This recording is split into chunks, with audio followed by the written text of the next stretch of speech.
آپ کا نام عمر اور کنیت ابو حفص ہے۔ آپ کی والدہ محترمہ ام عاصم خلیفہ ثانی حضرت عمر بن خطاب کی پوتی ہیں۔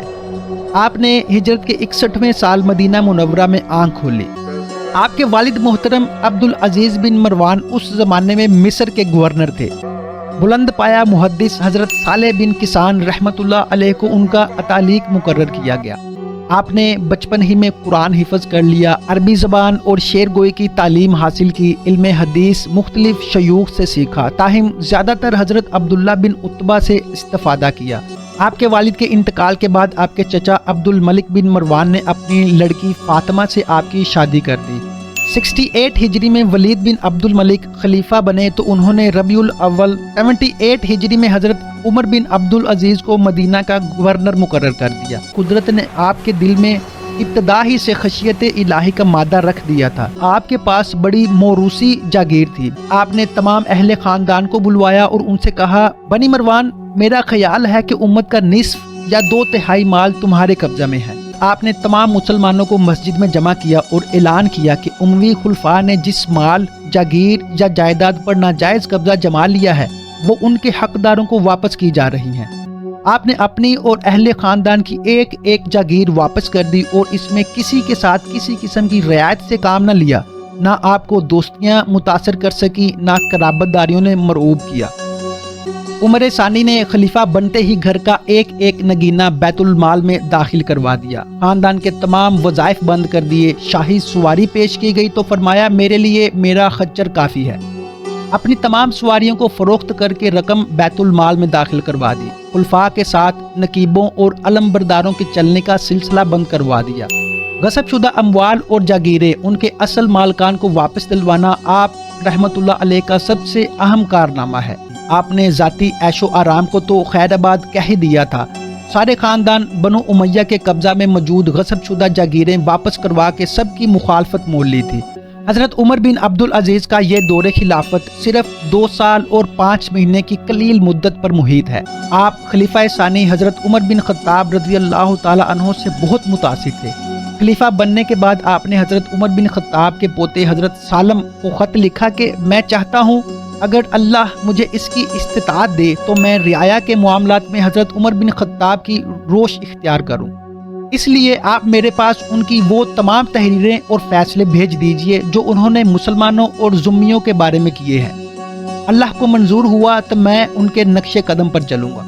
آپ نے اپنے مختصر سے دور خلافت میں رعایا کی فلاح و بہبود کے لیے وسیع پیمانے پر اقدامات کیے۔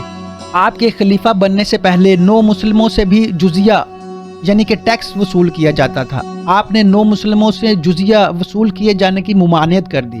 آپ نے بیت المال کی حفاظت کا نہایت سخت انتظام کیا، دفتری اخراجات میں تخفیف کر دی، ملک میں جتنے معذور مجبور تھے ان کی فہرست تیار کروا کر ان کا وظیفہ مقرر کیا، شیر خوار بچوں کے وظیفے مقرر کیے۔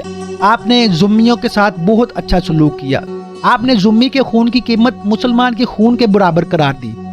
تمام حکام کے نام آپ نے فرمان جاری کیا کہ نماز کے وقت ہر کام اور کاروبار چھوڑ دیا کرو۔ جو شخص نماز کو ضائع کرتا ہے وہ دوسرے فرائض کو اور زیادہ ضائع کرنے والا ہوگا۔ آپ نے ہر جگہ سرائیں بنوائی، ان میں مسافروں کی 1 دن اور بیمار مسافروں کی 2 دن میزبانی کا حکم دیا۔ شراب کی دکانوں کو بند کروا دیا اور حکم دیا کہ کوئی ذمی مسلمانوں کے شہروں میں شراب نہ لانے پائے۔ آپ نے اپنے دور میں علم کی اشاعت پر خصوصی توجہ دی۔ آپ نے حکام کو ہدایت کی کہ مساجد میں علم کو عام کیا جائے۔ جو علماء کرام علم کی تدریس و اشاعت میں مشغول تھے انہیں فکر معاش سے بے نیاز کر دیا، ان کے لیے بیت المال سے بھاری وظیفے مقرر کر دیے۔ مختلف ملکوں میں دین کا علم پھیلانے کے لیے علماء بھیجے۔ اسلامی مملکت کے زیر نگی آنے والے تمام علاقوں میں واعظ اور مفتی مقرر کیے۔ آپ کا سب سے بڑا تعلیمی کارنامہ احادیث نبوی کی حفاظت اور اشاعت ہے۔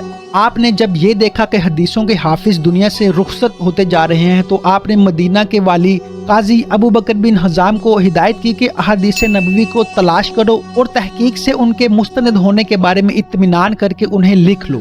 احتیاط رہے کہ صرف مستند احادیث قبول کی جائیں۔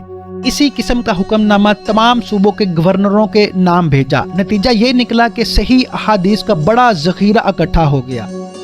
حضرت عمر بن عبد العزیز کی خدا ترسی، بلند پایا سیرت اور دیانتدارانہ حسن انتظام کا یہ نتیجہ برآمد ہوا کہ پورے معاشرے پر اسلام کا رنگ غالب آ گیا۔ پانچویں خلیفہ راشد نے اسلام کے پیغام کو دنیا میں عام کرنے کی جانب بھی بھرپور توجہ دی۔ آپ نے سندھ کے حکمرانوں اور زمینداروں کو اسلام کی دعوت دی۔ اکثر نے اسلام قبول کر لیا، ان کی جائیدادیں اور زمینیں انہی کے قبضہ میں رہنے دی گئیں۔ راجہ داہر کا لڑکا جے سنگھ بھی انہی میں تھا۔ آپ کے اخلاق سے متاثر ہو کر بعض ملکوں نے وفد بھیج کر اپنے ہاں اسلام کی تبلیغ کرنے کے لیے علماء بھیجنے کی درخواست کی۔ روزانہ نماز عشاء کے بعد تنہائی میں بیٹھ جاتے اور رو رو کر دعائیں کیا کرتے۔ جب لوگ اس بارے میں کچھ کہتے تو فرماتے، تم لوگ رونے پر مجھے ملامت نہ کیا کرو، اگر فرات کے کنارے بکری کا ایک بچہ بھی ہلاک ہو جائے تو اس کے بدلے عمر پکڑا جائے گا۔ بیت المال کی جانب فقراء اور مساکین کے لیے جو مہمان خانہ تھا، اس کے باورچی خانے سے اپنے لیے پانی تک گرم نہ کرواتے تھے۔ رجب 101 ہجری میں آپ بیمار پڑے۔ اس سلسلے میں دو روایتیں ہیں، ایک یہ کہ آپ کی علالت طبعی تھی، دوسری یہ کہ بنو امیہ نے آپ کے ایک خادم کو 1000 اشرفیاں دے کر آپ کو زہر دلوا دیا تھا۔ آپ کو علالت کے دوران ہی اس کا علم ہو گیا تھا، لیکن آپ نے غلام سے کوئی انتقام نہ لیا، بلکہ اشرفیاں اس سے لے کر بیت المال میں داخل کروا دیں اور غلام کو آزاد کر دیا۔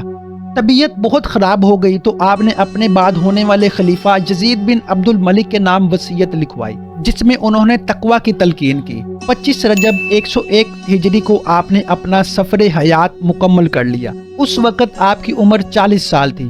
آپ کو حلب کے قریب دیر سمعان میں سپرد خاک کیا گیا۔ واللہ تعالی عالم ورسولہ عالم۔